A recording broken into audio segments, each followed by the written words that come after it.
السلام علیکم ورحمۃ اللہ وبرکاتہ۔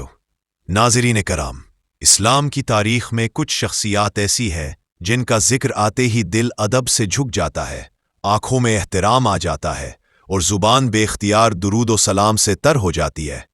آج ہم جس عظیم ہستی کا ذکر کرنے جا رہے ہیں وہ شیر خدا ہے، باب العلم ہے، داماد رسول صلی اللہ علیہ وسلم ہے اور اہل بیت اطہار کا روشن چراغ ہے، حضرت علی ابن ابی طالب رضی اللہ عنہ۔ آج کی اس ویڈیو میں ہم بات کریں گے حضرت علی رضی اللہ عنہ کی ولایت پر، ایک ایسا موضوع جس پر صدیوں سے گفتگو ہو رہی ہے، جس پر امت میں مختلف آراء پائی جاتی ہے اور جسے سمجھے بغیر اسلامی تاریخ کا ایک بڑا باب ادھورا رہتا ہے۔ یہ ویڈیو زیادہ تر شیعہ نقطہ نظر کی روشنی میں ہوگی، لیکن ہم اہل سنت کے موقف کو بھی پورے احترام اور دیانتداری کے ساتھ بیان کریں گے۔ تو آئیے دل اور ذہن کو کھول کر اس عظیم موضوع کا مطالعہ شروع کرتے ہیں۔ ناظرین، سب سے پہلے یہ سمجھنا ضروری ہے کہ ولایت کا مطلب کیا ہے۔ عربی زبان میں ولایت کے معنی ہے قربت، محبت، دوستی، اطاعت، سرپرستی اور اختیار، یعنی ولی وہ ہوتا ہے جس سے محبت بھی ہو، جس کی اطاعت بھی کی جائے اور جسے ایک خاص قرب اور مقام حاصل ہو۔ حضرت علی رضی اللہ عنہ کی ولایت اسی مفہوم کے گرد گھومتی ہے، لیکن اس کی تشریح شیعہ اور اہل سنت میں مختلف ہے۔ ناظرین، حضرت علی رضی اللہ عنہ کی ولایت کا سب سے اہم اور مشہور واقعہ ہے غدیر خم۔ یہ موقع تھا حجۃ الوداع کا، 18واں ذی الحجہ 10 ہجری۔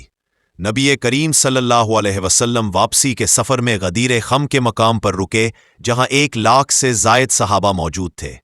وہاں نبی صلی اللہ علیہ وسلم نے حضرت علی رضی اللہ عنہ کا ہاتھ بلند کیا اور وہ تاریخی جملہ فرمایا، من کنت مولاہ فعلی مولا، یعنی جس کا میں مولا ہوں اس کا علی مولا ہے۔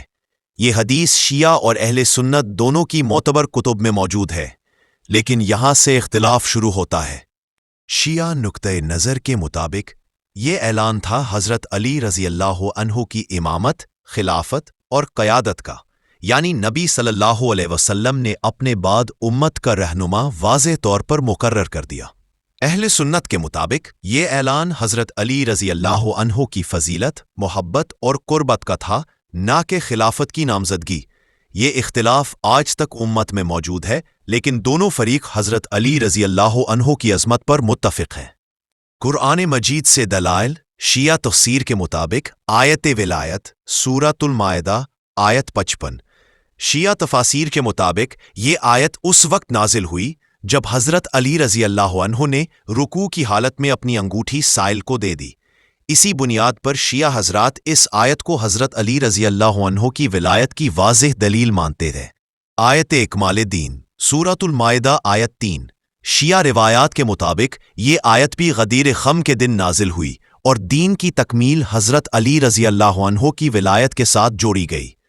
آیت اولی الامر سورۃ النساء آیت 59۔ شیعہ تفسیر میں اولی الامر سے مراد معصوم ائمہ ہیں، جن میں سب سے پہلے حضرت علی رضی اللہ عنہ ہے۔ اہل سنت کے مطابق حضرت علی رضی اللہ عنہ چوتھے خلیفہ راشد ہے۔ وہ عظیم فقیہ، مجاہد اور عالم تھے۔ حدیث غدیر ان کی محبت اور اطاعت کی دلیل ہے، مگر خلافت کا فیصلہ شورا اور اجماع سے ہوا۔ حضرت ابوبکر، عمر اور عثمان رضی اللہ عنہم کی خلافت بھی حق اور درست تھی۔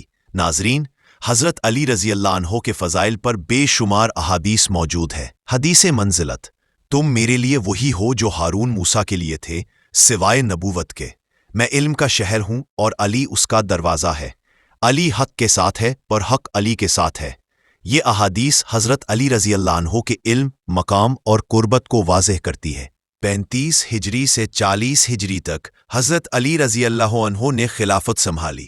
یہ دور تھا عدل و انصاف کا، سادگی کا اور حق گوئی کا، لیکن اسی دور میں جنگ جمل اور جنگ صفین جیسے دلخراش واقعات بھی پیش آئے۔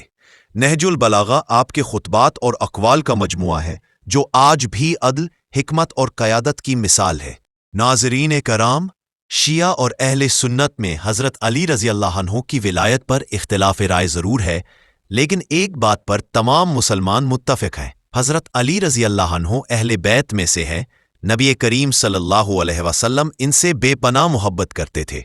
وہ بہادر، عادل، زاہد اور عظیم انسان تھے۔ اللہ تعالی ہمیں حضرت علی رضی اللہ عنہ کی سچی محبت نصیب فرمائے، ان کے عدل، علم اور تقوی سے سیکھنے کی توفیق عطا فرمائے اور ہمیں فرقہ واریت سے بچا کر اتحاد امت عطا کرے۔ اگر آپ کو یہ ویڈیو معلوماتی اور مفید لگی ہو تو لائک ضرور کریں، چینل کو سبسکرائب کریں اور اس پیغام کو دوسروں تک پہنچائیں۔ اگلی ویڈیو تک اجازت دیجیے۔ السلام علیکم ورحمۃ اللہ وبرکاتہ۔